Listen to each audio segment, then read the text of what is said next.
Sí, con un gatito, sí, quiere participar siempre. Muy bien. Bueno, bienvenido. Gracias. Estábamos comentando un poco, bueno, lo que fue la agenda de Javier Milei, bueno, también estuvo Toto Caputo en Estados Unidos.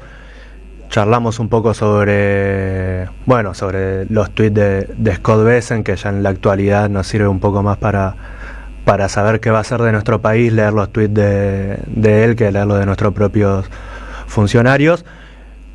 Pero bueno, también toda una serie de movimientos que se enmarcan en un contexto internacional y decíamos de un interés por parte de los Estados Unidos en nuestro país, en la Argentina, que no tiene solo que ver con afinidades o simpatías, sino también con una disputa, una guerra comercial con China. Exactamente. Escuchaba recién antes de la pausa que habían puesto el discurso de Axel, cuando él dice que se acabó una era, que se acabó el momento unipolar norteamericano, se acabó un periodo de hegemonía, y lo que estamos viendo son las consecuencias y los manejos que están tratando de hacer los distintos actores, en particular el principal afectado por esta situación, que es todavía la mayor potencia, pero ya no con la primacía que tenía. ¿Qué respuestas pretende dar para buscar qué soluciones? Y estamos viviendo este momento de cambio en el cual todavía no está definido cómo se van a terminar dando los resultados, cómo van a terminar los tantos. Todo esto es parte de ese movimiento. Desde hace 50 años, Estados Unidos tiene un modelo por el cual puede vivir por encima de sus posibilidades, por decir así, gracias a la fortaleza de su moneda. Fue el abanderado y promotor de la globalización, tal como la conocimos hasta ahora, hasta hace muy poco, basada en, bueno, ya lo sabemos, el libre comercio a través de tratados multilaterales, promoción de derechos humanos, toda una parafernalia ideológica y económica, sustentada o sostenida y defendida por un aparato militar que era obviamente el más importante de la Tierra, sustentado en alianzas, etcétera, que a partir de la caída de la Unión Soviética en los años 90 pasa a ser una primacía mucho más importante proporcionalmente en lo militar. Si bien en lo económico, la globalización dio lugar a fenómenos que fueron modificando la estructura de los procesos productivos, de las cadenas de valor, del comercio internacional. Eso siguió cambiando, pero Estados Unidos mantuvo ese lugar a partir esta posición militar también estaba sustentada en un gasto militar extraordinario, y como decía, esto lo podía sustentar a partir del privilegio de tener la moneda de reserva internacional, la moneda que todo el mundo necesitaba para comerciar, y también aquella moneda, aquellos bonos denominados en esa moneda, en la cual los países y las empresas invertían porque estimaban, justamente por todas estas características de superpotencia, que eran los más seguros. Además de seguir teniendo durante mucho tiempo la principal economía, todavía la tiene en términos nominales, pero hasta hace 10 años seguía teniendo la principal economía, se viera como se viera en el mundo. Todo eso le daba ese sostén para esa posición privilegiada, y esa posición privilegiada ellos la llevaban endeudándose. Es decir, ese consumo extraordinario de Estados Unidos, ese funcionamiento de la economía norteamericana, aprovechaba esa posición privilegiada para funcionar a través de deuda. El tema es que fueron cambiando los parámetros estos estructurales. Surge una nueva potencia como China, que ya supera en términos de PBI por ajustado al consumo, por poder de compra, ya supera a Estados Unidos desde hace tiempo. Le disputa en términos en la primera línea de desarrollos tecnológicos. Hace algunos años ya desde la guerra de Ucrania, que otra potencia en principio que parecía que se estaba viniendo a menos, como Rusia, resurge desde un punto de vista militar y se demuestra capaz de sostener una guerra de alta intensidad contra un país relativamente chico, pero soportado y ayudado y sostenido militarmente por la OTAN, por la principal alianza del mundo, y Estados Unidos. Bueno, también obviamente, digamos, con la capacidad industrial armamentística que demuestra Rusia, la capacidad de sostenerse y de seguir creciendo a pesar de ser completamente aislado del mundo, etcétera. Todas esas condiciones van demostrando que esta parte estructural que sostenía esa primacía de Estados Unidos ya no era tal, y hoy por hoy todavía tiene la primacía de la moneda, todavía tiene ese privilegio de la moneda, pero está cada vez más en duda. Existe la posibilidad de un desafío a partir de los BRICS, ahora si querés después entramos un poquito en eso, porque hay distintas variantes también a partir de las criptomonedas, de las monedas virtuales. Esta situación de endeblez hace que la deuda de Estados Unidos, que es extraordinaria, tiene un déficit de 36 billones de dólares, sea absolutamente insostenible en este esquema. Y eso quiere decir que ya no puede sostener tampoco el aparato militar que le permitía sostener todo lo demás. A la vez, esta potencia emergente china fue lo suficientemente hábil para convertirse en estos últimos años en uno de los principales socios comerciales de prácticamente la enorme mayor parte del mundo, de establecer lazos e inversiones y asociaciones estratégicas con infinidad de países también. Y a partir de todo esto, lograr también, digamos, un balance también político, económico por supuesto, pero también político, que pone a Estados Unidos en la necesidad de generar respuestas. Ya desde el primer gobierno de Trump empezaron estas respuestas. De hecho, en el primer gobierno de Trump se hace una nueva doctrina de seguridad que cambia aquella de Bush, que era contra el terrorismo internacional, y pone como objetivo principal de la seguridad norteamericana la contención de China, al que identifica claramente como como un peligro estratégico, como un rival estratégico que atenta contra la seguridad. Ya en ese primer gobierno, Trump inicia esta campaña de sanciones comerciales, en ese momento contra China específicamente, a partir de cuestiones vinculadas a justificaciones en torno a seguridad, en torno a propiedad intelectual, etcétera, sobre TikTok, este tipo de cosas, y Huawei, el 5G, digamos, todas cuestiones tecnológicas que interpretaban que China podía utilizar o podían ser utilizados para atentar contra la seguridad de Estados Unidos. No funcionó, hubo 2 años de guerra comercial en ese momento, justo antes de la pandemia estaban llegando a un acuerdo de normalización, después cambió el gobierno, después vino Biden, que siguió igual, digamos, conteniendo en este sentido a China, pero la vuelta de Trump este año, Trump decide patear el tablero con todo. O sea, China había respondido, en esa guerra comercial previa había aprendido un poco qué era lo que estaba pasando y cómo responder.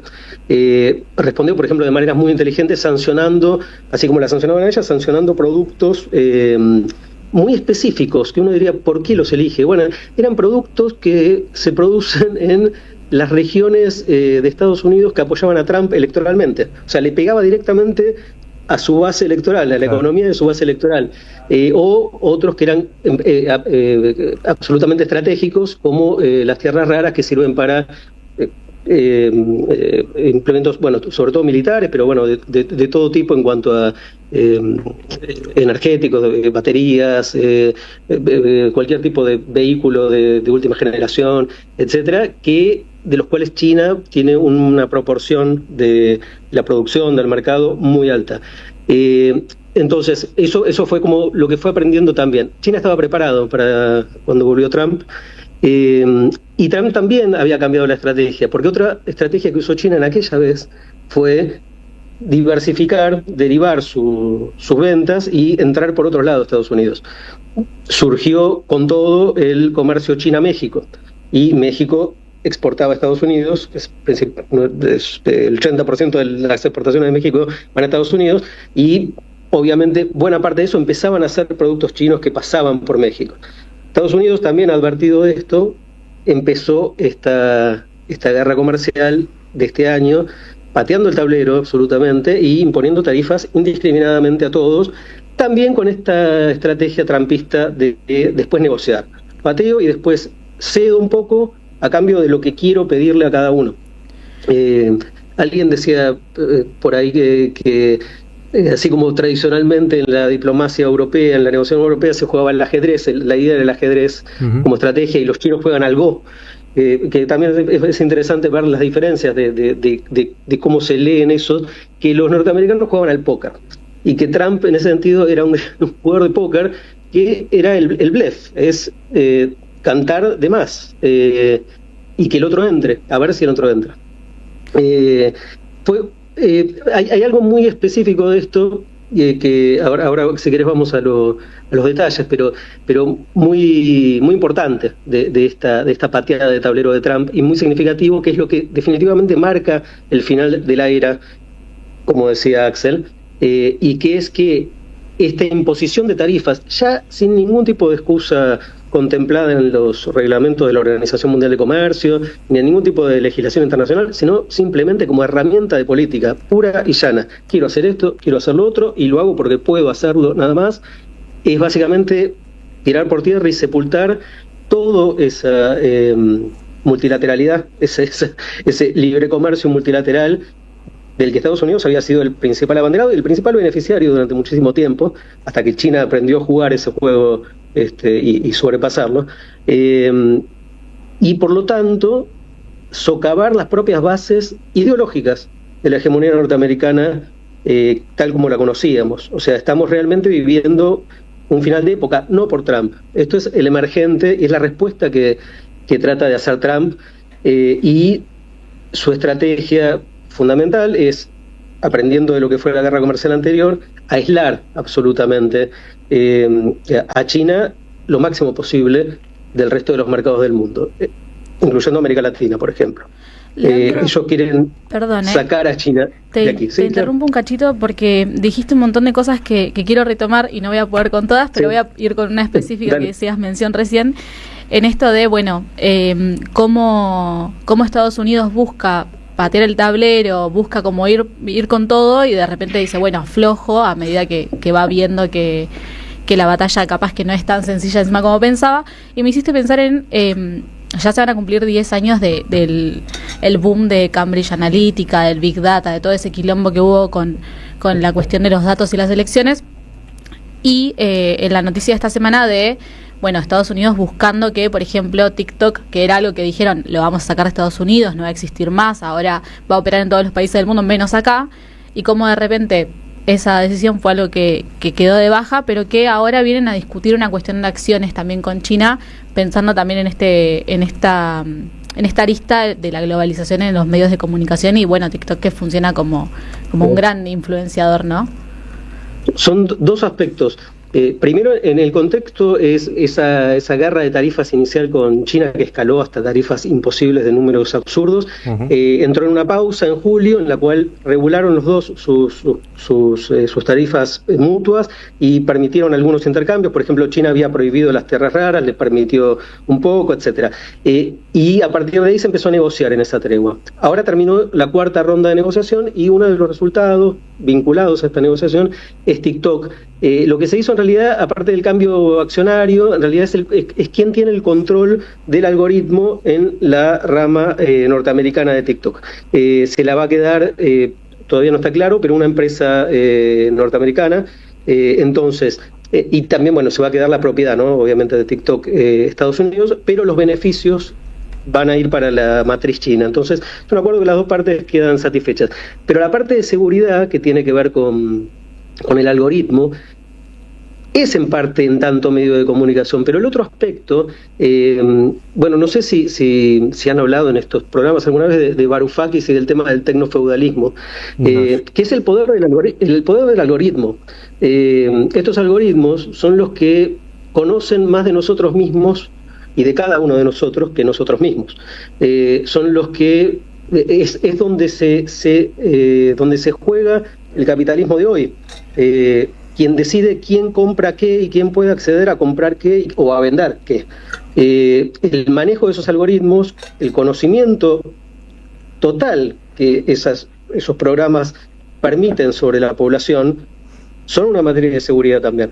Claro, Estados Unidos tiene las grandes empresas que manejan este tipo de tecnologías y las inteligencias artificiales, que son la otra frontera que es complicada en este sentido, son norteamericanas o chinas, porque los chinos se blindaron anteriormente a que entraran los norteamericanos y desarrollaron sus propias herramientas. El resto del mundo no pincha ni corta ya en ese juego. Ese es un juego en el cual están en todos nuestros teléfonos, están en todos nuestros aparatos y están en todas nuestras vidas. O sea, parecen superficialmente cuestiones comerciales. Está este argumento casi bueno, de la reindustrialización que plantea Trump, que en parte también es, no digo que no sea, pero hay algo más profundo detrás que tiene que ver con seguridad nacional en este sentido, con la vanguardia tecnológica y de quién la tiene también en este sentido. Eso es considerablemente importante.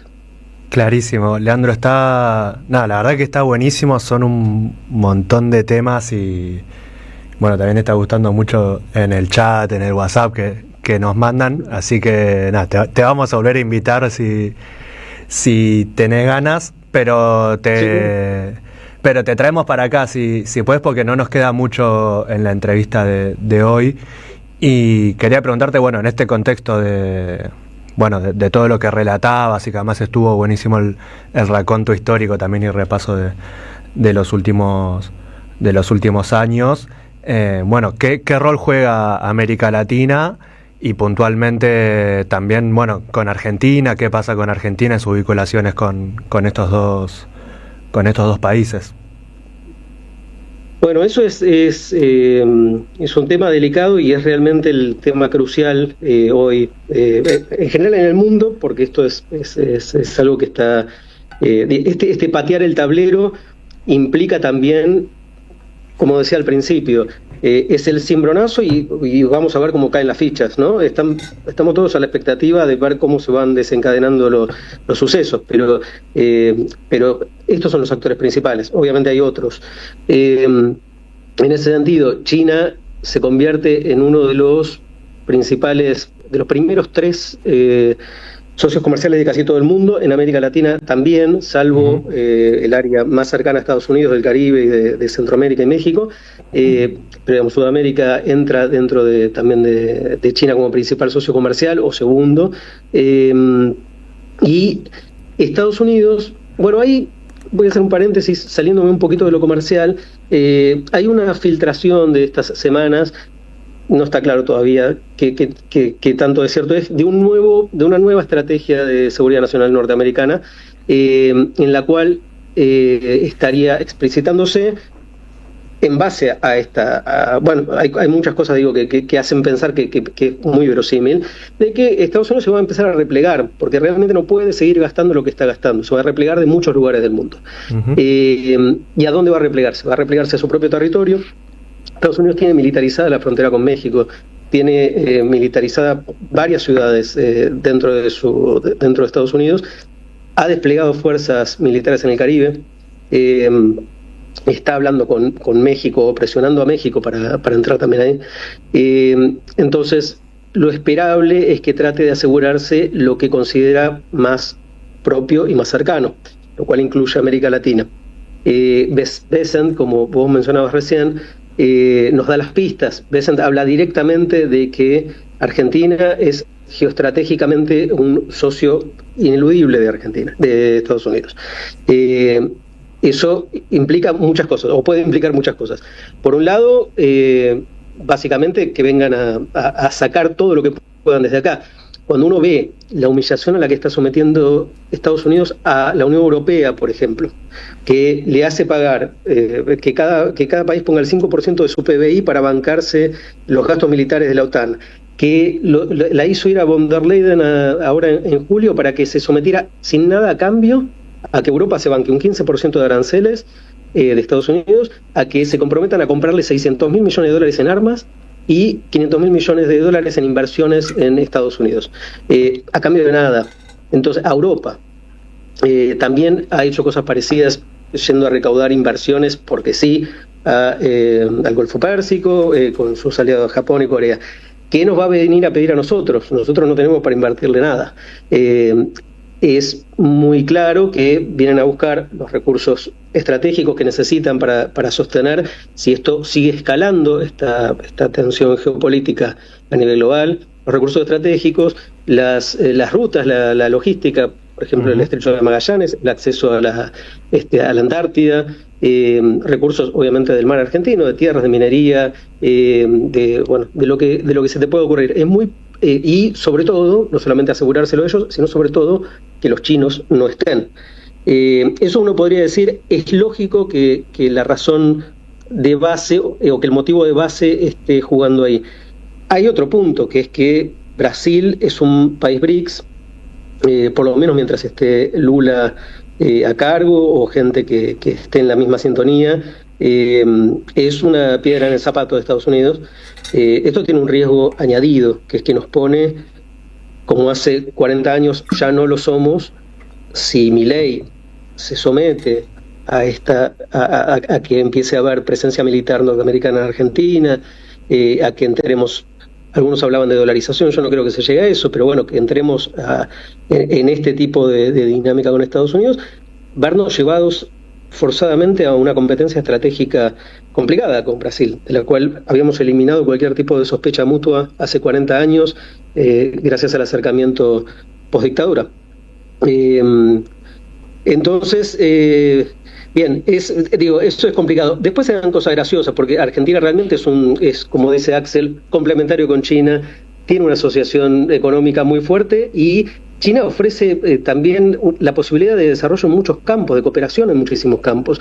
Primero porque puede, Estados Unidos está endeudado, Estados Unidos tiende a comprar cada vez menos y aparte quiere ponerle aranceles a todo el mundo porque quiere producir ellos. No es un buen socio comercial hoy. China sí, y China aparte tiene dinero de sobra para invertir.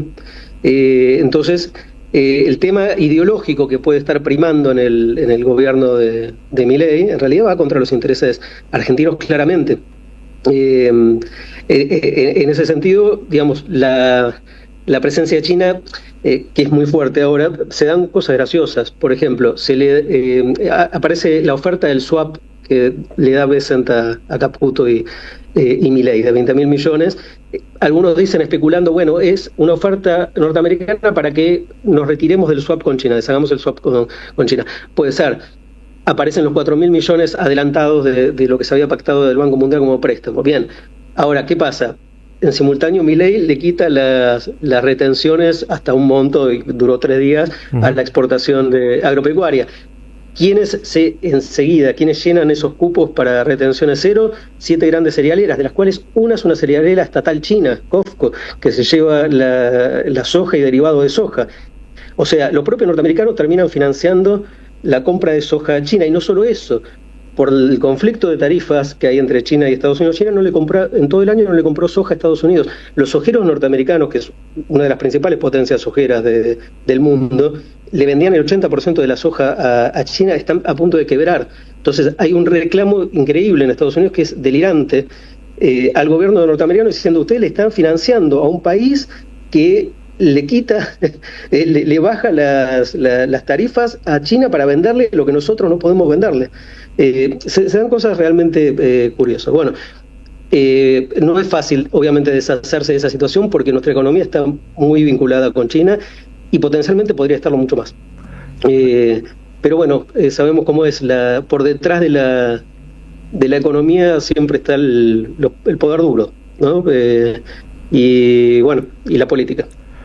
Clarísimo. Leandro, con muchísima, pero muchísima culpa, y para el enojo del chat y la audiencia, te tenemos que despedir, pero gustó muchísimo. Vamos a repetir porque nos preguntaron mucho ahí por WhatsApp. Estamos hablando con Leandro Agilda, y bueno, la verdad que entrevistón, y cuando quieras también, bienvenidísimo, y hacemos otra. Dale, con gusto. Dale, muchas gracias. Gracias a ustedes. Nos vamos una tandita y volvemos con la columna de Indisciplinadas. AM530. Somos Radio.